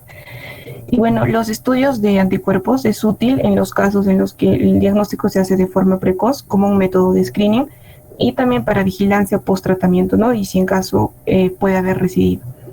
La positividad de estos anticuerpos nos va a guiar a un tumor del cabo. Siguiente. En cuanto a la biopsia, esta va a ser imprescindible para la confirmación del diagnóstico mediante la endoscopía nasal. Esta va a revelar lo que es el origen de la tumoración típica del cabo y del linfoepitelioma. Y en cuanto a la estadificación, el sistema de estadificación más usado es el de la American Joint Committee for Cancer Staging de 1992, que fue actualizado en 1997. Esta nos va a permitir una mejor individualización de las categorías pronósticas y es la que sigue, ¿no? Se divide en la clasificación TM, que la T1 va a indicar un tumor confinado solamente a lo que es la nasofaringe. La T2 se va a extender a tejidos blandos de orofaringe y la fosa nasal. A su vez se va a clasificar en A, que no va a haber extensión para faringea, y la T2B, que sí va a haber extensión para faringea. En la T3 va a haber una invasión a estructuras óseas y senos paranasales. En la T4 va a haber una ya invasión intracraneal y afectación de los pares craneales. Puede afectar también la fosa infratemporal, la hipofaringe y la órbita. N0 nos va a indicar ausencia de adenopatías cervicales. N1 van a haber ganglios unilaterales por encima de la zona supraclavicular y su diámetro va a ser menor de 6 centímetros. N2 van a haber ganglios ya también estos bilaterales por encima de la zona supraclavicular y el diámetro va a ser también menor de 6 centímetros. Y el N3 es cuando ya va a ser mayor de 6 centímetros y se va a subdividir en N3A y N3B. El N3A van a haber ganglios supraclaviculares mayores de 6 centímetros y el N3B ya va a haber metástasis con afectación de la zona supraclavicular. M0 no va a haber evidencia de metástasis a distancia y M1 sí va a haber metástasis a distancia. Siguiente. Como diagnósticos diferenciales tenemos a los linfomas, que son los tumores más frecuentes, sobre todo en niños, son tumores no epiteliales más frecuentes y tienen un alto grado de malignidad. También está el angiofibroma, que se presenta generalmente en pacientes varones entre los 15 y 35 años con cuadros de epistaxis recidivantes unilaterales. El rhabdomyosarcoma, que es la segunda localización más frecuente después de la zona orbital. El melanoma, que puede traer problemas con el diagnóstico por el aspecto acrómico que tiene. Y el adenocarcinoma, que en sí es muy raro encontrarlo en lo que es la nasofaringe o rinofaringe. El tratamiento incluye a tres: la radioterapia, la quimioterapia y la cirugía. El de elección es la radioterapia y se utiliza generalmente en los estadios 1 y 2, mientras que la quimioterapia en estadios 3 y 4 y se usa como adyuvante, ¿no?, de la radioterapia. Y la cirugía tiene una utilidad limitada y solamente se va a utilizar en recurrencias locales donde no sea posible la radioterapia. Y como pronóstico, tenemos que el pronóstico es mucho mejor para los pacientes de tipo 2 y 3 con una supervivencia a los 5 años del 50%. Siguiente. Continuaremos con el carcinoma de células escamosas de orofaringe. Siguiente, por favor. Ya. Este carcinoma es también conocido como cáncer de garganta o cáncer de amígdalas, el que se va a extender verticalmente desde el paladar blando hacia el área superior del hueso ilioides, incluyendo lo que es la base, el tercio posterior de la lengua, las amígdalas, el paladar blando y también las paredes faringe posterior y lateral. Más del 90% de los cánceres de orofaringe van a ser cánceres de células escamosas, justamente porque el revestimiento celular, estas células son las que conforman el revestimiento celular de la orofaringe. Se van a distinguir dos causas. Uno es el cáncer de orofaringe que está asociado al BPH, sobre todo el tipo 16, es el más común. Y el otro es el cáncer no asociado al BPH, que está más asociado a fumar, tabaco y también al consumo de alcohol. Dentro de la epidemiología, el cáncer de orofaringe es el sexto cáncer más común en todo el mundo. Es el responsable, el que está asociado a BPH. 16 es el responsable de casi 90% de los cánceres de orofaringe y la prevalencia es mayor en hombres que en mujeres. También mucho mayor en lo que son las amígdalas y en la base de la lengua y tiende a ocurrir más en población joven. En cuanto a los síntomas principales que encontraremos será dolor de garganta, odinofagia y disfagia. Siguiente, por favor. En cuanto a la fisiopatología, el cáncer que está asociado al BPH, en la mucosa oral va a estar expuesta a la infección por VPH, que va a persistir y no se va a eliminar. Esta persistencia conduce a que a una lesión precancerosa que puede retroceder o no, y si no lo hace, eventualmente va a progresar a un cáncer invasivo. Cuando hay infecciones persistentes por este VPH, van a ir a un cáncer invasivo en 10 años, pero la mayoría de estas infecciones van a desaparecer en 1 o 2 años. En cuanto a su histopatología, se ha visto que en estos pacientes hay una acumulación de cambios genéticos que va a dar como resultado una progresión de displasia leve moderada a una displasia severa o incluso un carcinoma in situ. Pero la mayoría de estos cánceres de orofaringe positivos para VPH, en la mayoría de estos, el tumor suele localizarse en lo profundo del epitelio de la cripta amigdalina. Es por eso que estos cánceres no son visibles en la inspección y son perceptibles mediante una biopsia o por cepillado superficial. Siguiente, por favor. Ya, en la clínica y el examen físico, los pacientes van a presentar una variedad de síntomas según la ubicación del tumor, pero lo más común incluye el dolor de garganta persistente, la disfagia, la odinofagia, la disartria, la presencia de un bulto en el cuello y la otalgia. También suelen quejarse de cambios de voz, ronquera, la pérdida de peso inexplicable y la hematemesis. Para el examen físico se va a observar una úlcera o un parche rojo o blanco en la base o en el tercio posterior de la lengua, también en las paredes faringeas posterior lateral, en el paladar blando y también en las amígdalas. Siguiente. En cuanto a la evaluación, se debe emplear un protocolo completo, es que existe la sospecha clínica de este cáncer. Esto incluye la radiografía simple que se va a realizar para la evaluación dental y la invasión ósea, pero tiene un valor limitado. El otro es la resonancia magnética. Esta va a proporcionar una excelente visualización de este tumor que llega a infiltrar tejido blando, pero y que no se va a distorsionar por las restauraciones dentales metálicas y se va a considerar óptima para estadificar el tumor primario. La ultrasonografía se va a recomendar en todos los pacientes que notifiquen un bulto en el cuello debido a que tiene una excelente precisión en la estadificación de la enfermedad ganglional, siempre y cuando sea un operador experimentado. La tomografía computarizada no solo va a permitir estimar cuál es el tamaño del tumor, sino también nos ayuda a decidir sobre la extirpación quirúrgica del tumor y si tiene una diseminación a los ganglios linfáticos en el cuello o en la mandíbula inferior. La tomografía por emisión de positrones junto con la tomografía computarizada se emplea en casos que las imágenes transversales convencionales no logran identificar los tumores primarios. Esto también nos sirve para para hacer una evaluación y una detección de la recurrencia de los tumores primarios. En cuanto a la endoscopia y la laringoscopía, después de usar un aerosol anestésico o anestesia general para visualizar y examinar a detalle los sitios sospechosos y tomar la muestra de biopsia.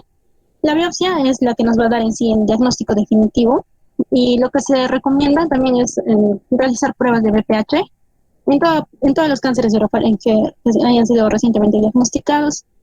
Siguiente, por favor. Ya, en cuanto al tratamiento, va a haber, las principales son dos, la cirugía y la radioterapia. La cirugía o la radioterapia se van a usar principalmente si el tumor es pequeño y no avanzado, pero si ya hay una enfermedad avanzada o el tumor es grande, se recomienda la utilización de ambos, ¿no? También se ha visto que la microcirugía transoral con láser es una modalidad segura y eficaz. Hay otros métodos, entre ellos está la cirugía robótica transoral, la cirugía videolaringoscópica transoral, la cirugía ecográfica transoral y la cirugía laringofaringea endoscópica. También se ha visto que después de cuando concomitantemente a ellos se le agrega lo que es la radioterapia, se ha visto incluso una mejoría en la supervivencia en sus pacientes. Siguiente, por favor. En cuanto al diagnóstico diferencial, lo tenemos que hacer con la queratosis actínica, la eritroplasia, el líquen plano, las leucoplasias, las lesiones liquenoides, la candidiasis oral, la amigdalitis y las lesiones traumáticas. En el pronóstico se ha visto que hay una tasa de supervivencia general a 5 años en este carcinoma. La tasa de supervivencia es de alrededor del 60%. Y hay incluso una mayor respuesta y un mejor pronóstico en aquellos que tengan un carcinoma de orofaringe positivo para BPH. En cuanto a las complicaciones, se refiere sobre todo a las que dan las modalidades de tratamiento. Entre ellas están la mucositis oral, la fibrosis tisular, la hiposalivación, la infección y la osteoradionecrosis, y la morbilidad por resección mandibular, desfiguración y pérdida de la función, que llega a reducir aún más la calidad de vida de los pacientes. Siguiente, por favor. Bueno, siguiendo con la exposición, yo les voy a hablar sobre el carcinoma de hipofaringe. Siguiente. Bueno, el cáncer de hipofaringe se va a describir se va a describir como tumores que van a surgir entre la orofaringe y la entrada del esófago. Estos van a estar definidos como la mayor precisión entre el hueso hyoides y el extremo inferior del cartílago cricoides, respectivamente. Este grupo de cánceres se subdivide en función de las ubicaciones anatómicas dentro de esta área. A saber, por ejemplo, la posteriocoides, que es la unión de la faringoesofágica, el seno piriforme y la pared faríngea posterior. Bueno, los cánceres de hipofaringe no van a incluir el carcinoma de laringe, ¿no? Bueno, el carcinoma de células escamosas que surge de la capa mucosa es la histología más común identificada en el 95% de los casos, mientras que el adenocarcinoma, el sarcoma y el carcinoma no epidermoide van a representar los casos restantes, ¿no? Bueno, los tumores de la hipofaringe se van a caracterizar por la invasión local y la diseminación linfática, y el 70% de los pacientes presentan afectación de los ganglios linfáticos en el momento del diagnóstico. En cuanto a los síntomas, la carga sintomática del cáncer de hipofaringe va a estar determinada por el tamaño y la ubicación del tumor primario. Entre los síntomas tenemos el dolor, el sangrado y la disfagia, que van a ser los síntomas de presentación más comunes, ¿no? También podemos hablar de la desnutrición, concominante en su factor de un mal pronóstico. Y en cuanto a los tumores avanzados, pueden invadir la laringe, dando una característica de compromiso de las vías respiratorias y aspiración. En cuanto a la etiología, Como es un carcinoma de células escamosas, principalmente, el cáncer de la hipofaringe tiene una lista de causas etiológicas similares a la de otros cánceres de cabeza y cuello. Bueno, estos son el uso prolongado del alcohol y el tabaco, que van a actuar sinérgicamente para potenciar, van a potenciar el potencial de carcinógeno de cada uno. Los pacientes suelen ser hombres mayores de 50 años con consumo documentado de alcohol y tabaco. Otros factores de riesgo para el cáncer de hipofaringe van a incluir, entre ellas, primero tenemos al síndrome de Plummer-Vinson, que es también conocido como disfagia sideropénica. Este síndrome se va a caracterizar por la anemia por deficiencia de hierro, disfagia postcricoidea y membrana esofágica alta, que se van a observar principalmente en mujeres premenopáusicas. También otro sería el asbesto, ¿no? Que la contribución del asbesto a la formación de cáncer hipofaringio, bueno, no está tan clara, pero se considera un factor de riesgo independiente, como ocurre como en muchas otras neoplasias malignas.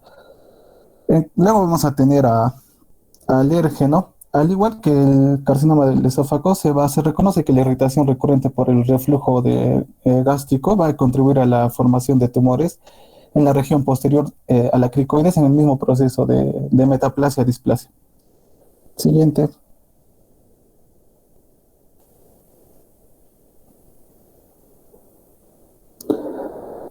Luego vamos a seguir con la epidemiología. Bueno, los cánceres de hipofaringe son poco frecuentes y representan alrededor de 80.000 casos nuevos, o el 0,4 de todos los cánceres nuevos en todo el mundo, ¿no? Y hay aproximadamente alrededor de 35.000 muertes relacionadas a este cáncer. En general, la incidencia mundial del cáncer de hipofaringe va a ser del 0,8 por 100.000 habitantes, o sea, 0,3 en mujeres y 1,4 en hombres. Y la incidencia del cáncer de hipofaringe va a variar según la región, ¿no? Con incidencia más alta se va a encontrar tanto en Asia Central y Meridional, seguido de Europa Central y Oriental, y Europa Occidental y América del Norte. En cuanto a la fisiopatología, como ya se les dijo, la gran mayoría, o sea, el 95% de los tumores hipofaringios van a ser carcinomas de células escamosas, y 2/3 son de la variante queratinizante. Otros tipos de tumores van a incluir los linfomas, el sarcoma y el adenocarcinoma, pero casi siempre son pocos diferenciados y agresivos. La mayoría, en sí el 70% de los tumores, se van a originar en el seno piriforme, con alrededor de una cuarta parte en la pared faríngea posterior, y el 5% restante se va a encontrar en la región postcricoidea. En cuanto a la ubicación, la ubicación dentro del seno piriforme dicta el patrón de diseminación, y los de la pared medial se van a extender típicamente a lo largo de la mucosa. Esto va a ser invadiendo la laringe a través del canal paraglótico, mientras que los tumores de la pared lateral y del ápice, estos dos van a invadir el cartílago tiroides. Siguiente. En cuanto a la historia y el físico, a diferencia de otros cánceres de cabeza y cuello, estos cánceres hipofaringios se van a desarrollar en el área menos críticas para el espacio. Por lo tanto, el impacto de una lesión en crecimiento no se aprecia hasta el tumor va a ser considerablemente grande. Por ende, se va a tener una sensación de bulto o malestar en la garganta, dolor al tragar o dolor referido al oído medio. Y el examen con fibra óptica de la hipofaringe y la laringe a menudo van a resultar ser el más frecuente para detectar los tumores faringeos posteriores o postcricoideos. En cuanto a la evaluación, es probable que los análisis de sangre de laboratorio sean diagnósticos, pero son esenciales cuando se va a considerar el plan de tratamiento del paciente y su capacidad para tolerar las ciertas terapias. Por ende, aparte de eso, vamos a tener el hemograma completo, que este va a ser para excluir la anemia. Como que no me asustan con croquetas. No tenía nada de croquetas. No. Yo sé, tu audio.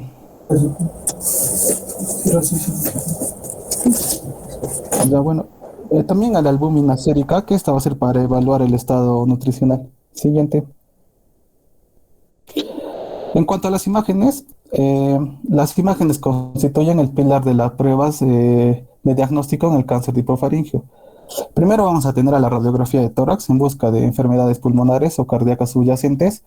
Bueno, como es común en la población de fumadores empedernidos, ¿no? Además, para buscar metástasis pulmonares o un tumor pulmonar sincrónico.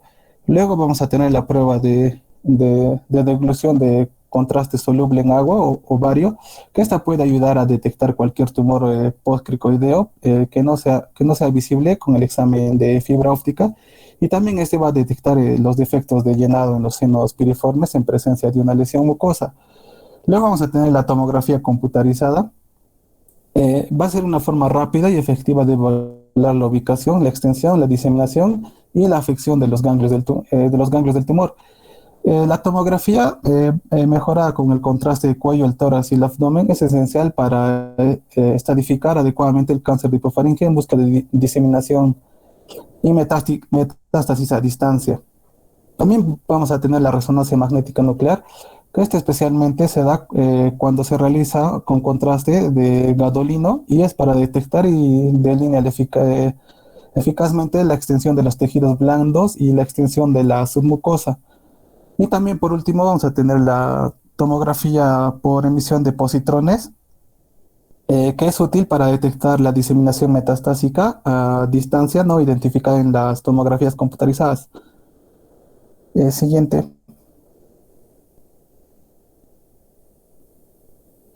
Bueno, en cuanto al tratamiento, se recomienda el tratamiento basado en un enfoque de equipo multidisciplinario compuesto por tanto el cirujano de cabeza, el cuello, el oncólogo médico y el oncólogo radioterapista, ¿no?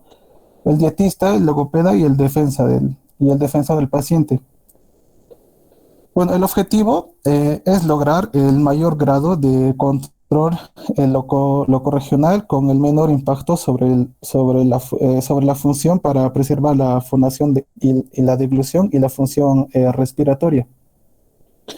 Primero, por eso vamos a tener la etapa temprana que se va a dar en T1 y T2. Esta ya sea radioterapia o sola, hasta 70 GI, o cirugía conservadora, quizá con radioterapia posoperatoria. Luego vamos a tener la etapa tardía, que serían T3 y T4, que son tumores resecables tratados con laringofaringectomía parcial o completa, con disección selectiva del cuello y quimiorradiación posoperatoria.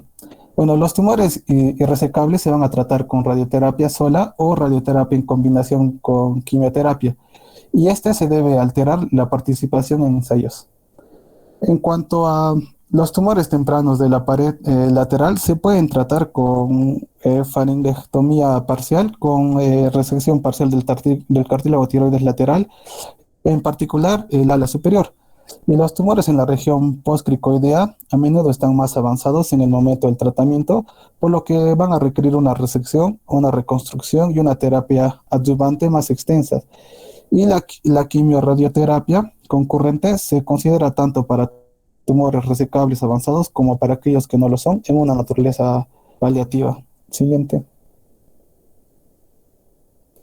Bueno, en cuanto al diagnóstico diferencial, dada la alta proporción de pacientes que van a presentar un nuevo bulto en el cuello, las diferencias van a ser amplias. Esto incluye la linfadenopatía por cualquier otra causa, como una infección aguda, afecciones inflamatorias como la sarcoidosis o una lesión benigna como un lipoma. Esto también podría incluir una infección aguda o una exacerbación de un bulto congénito no detectado hasta ahora, como un quiste braquial. Otra neoplasia como esa podría causar tanto una linfadenopatía cervical como disfagia o síntomas de globo, incluidos el linfoma, cáncer de esófago alto u otro cáncer de cabeza y cuello como el carcinoma de células escamosas de la base de la lengua, la amígdala o cualquier otra parte de la orofaringe. Siguiente. Bueno, en cuanto al pronóstico,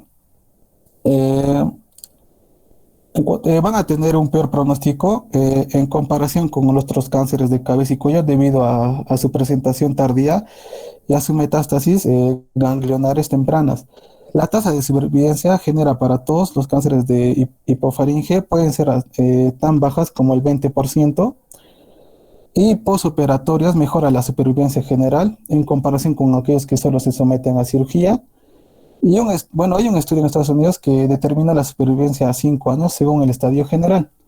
El 63% para los cánceres en estadio 1, el 57,5% para los cánceres en estadio 2, el 42% para el estadio 3 y el 22% para el estadio 4. Siguiente. En cuanto a las complicaciones, vamos a tener 3 complicaciones. Entre la primera vamos a tener las complicaciones quirúrgicas, que estas van a incluir la hemorragia, el daño al nervio accesorio que causa la caída del hombro, el nervio hipogloso que causa la dismotilidad de la lengua y el nervio vago. También una parálisis diafragmática por lesión del nervio frénico, hipocalcemia e hipotiroidismo, una fístula faringocutánea, estenosis faríngea que requieren procedimientos de dilatación. Bueno, otras complicaciones, tendremos las complicaciones de la radioterapia, que estas podrían presentar serostomía, disgusia, mucositis, dermatitis, y las complicaciones tardías de la radioterapia van a incluir las dificultades para tragar a largo plazo, osteoradionecrosis de las mandíbulas o de los cuerpos vertebrales, también pueden producir unas lesiones de la médula espinal, lesiones del plexo braquial. Y luego vamos a tener las complicaciones de la quimioterapia. La mielosupresión y la inmunosupresión concurrente van a aumentar el riesgo de sepsis neutropénica. Otras complicaciones van a incluir la alopecia, la neuropatía periférica, la letargia y la fatiga intensa, también náuseas y vómitos. Siguiente. Bueno, eso sería todo.